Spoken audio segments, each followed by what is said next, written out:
UP TET 2021 की परीक्षा तिथि को लेकर के लगातार सोशल मीडिया साइट्स पर अभ्यर्थियों के द्वारा विरोध प्रदर्शन दर्ज कराया जा रहा है और लगातार सरकार से अभ्यर्थी मांग कर रहे हैं कि इस परीक्षा को स्थगित कर दिया जाए। जहां एक तरफ उत्तर प्रदेश की सभी प्रतियोगी परीक्षाएं जनवरी 2022 में जो भी प्रस्तावित थी वो सब स्थगित हो गई हैं कोविड की वजह से, लेकिन यूपी टेट 2021 अपने समय पर ही कराने के लिए सरकार प्रतिबद्ध है।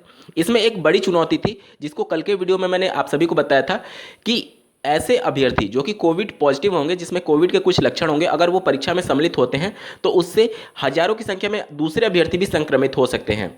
उनके लिए अलग से बैठने की व्यवस्था होनी चाहिए। इस पर सरकार ने एक फैसला लेते हुए ट्वीट करके जानकारी दी है। आप स्क्रीन पर देख पा रहे होंगे, 23 जनवरी को शिक्षक पात्रता परीक्षा के व्यवस्थित आयोजन के लिए सभी तैयारियों की परख कर ली जाए। यदि कोई कोविड पॉजिटिव अभ्यर्थी परीक्षा देने का इच्छुक है तो उसके लिए पृथक कक्ष की व्यवस्था दी जाए। हर केंद्र पर एक कोविड केयर सेंटर स्थापित किया जाए।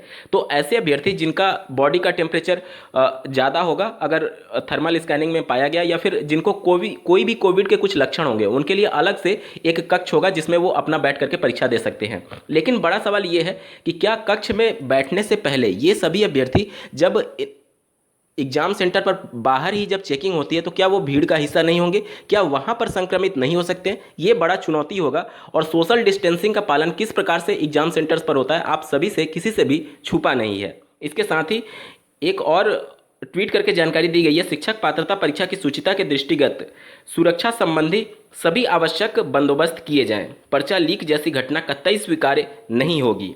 किसी अव्यवस्था या फिर अप्रिय घटना के लिए संबंधित डीएम, बीएसए, परीक्षा केंद्र प्रभारी सभी की जिम्मेदारी तय की जाएगी। ट्विटर और विभिन्न सोशल मीडिया साइट्स का प्रयोग करते हुए लगातार अभ्यर्थी सरकार पर दबाव बनाने के लिए ट्वीट कर रहे हैं कि प्रदेश सरकार कुछ समय के लिए यूपी टेट की परीक्षा टाल दे, क्योंकि ये एक सिर्फ पात्रता परीक्षा है। इसके अलावा जो भी ऐसी प्रतियोगी परीक्षाएं जिसके आधार पर नौकरी होने वाली थी वो सब कुछ स्थगित हो गई है। तो बेवजह इस कोविड के काल में अभ्यर्थियों को मजबूरी बस जबरदस्ती शामिल कराने पर अभ्यर्थी खफा हैं और लगातार शासन से मांग कर रहे हैं कि यूपी टेट की परीक्षा को भी टाल दिया जाए। और अगर नहीं टाला जाता है तो इसको लेकर के अभ्यर्थी इस बात पर भी उतर गए हैं कि अब आंदोलन शिक्षक भर्ती को लेकर के टीईटी के रिजल्ट के बाद किया जाएगा। आप स्क्रीन पर एक आर्टिकल देख पा रहे होंगे, टीईटी परीक्षा के बाद शिक्षक भर्ती का विज्ञापन जारी करने की मांग को लेकर के आंदोलन तेज करेंगे युवा।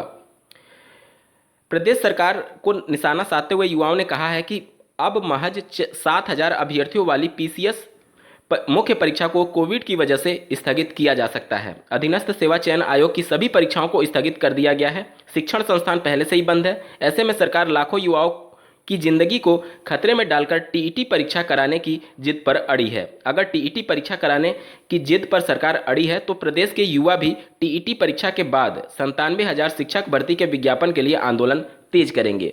निश्चित तौर पर सरकार इस समय यूपी टेट की परीक्षा इस वजह से नहीं टालना चाहती क्योंकि इस समय चुनाव का माहौल है और अगर ये फिर से परीक्षा टलती है तो विपक्ष के पास एक बड़ा मुद्दा हो जाएगा कि प्रदेश सरकार, जो वर्तमान सरकार है, वो 2 महीनों में पेपर लीक के बाद से 2 महीनों में यूपी टेट की परीक्षा का आयोजन नहीं कर पाई।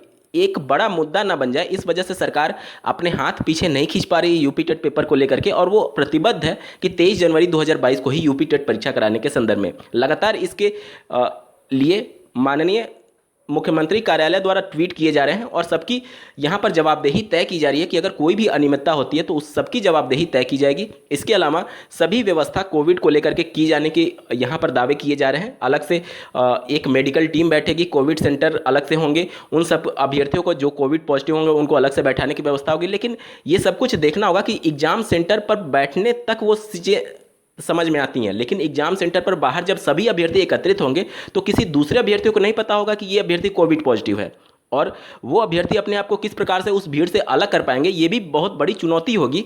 और निश्चित तौर पर इन सब पर एक बार फिर से गंभीरता से विचार करने की जरूरत है प्रदेश सरकार को। आप लोग को क्या कुछ कहना है कमेंट करके जरूर बताइएगा और ऐसे ही महत्वपूर्ण अपडेट के लिए इस चैनल को सब्सक्राइब करना ना भूलें। इस वीडियो को देखने के लिए आपका बहुत बहुत धन्यवाद। भगवान करे आपका दिन शुभ हो।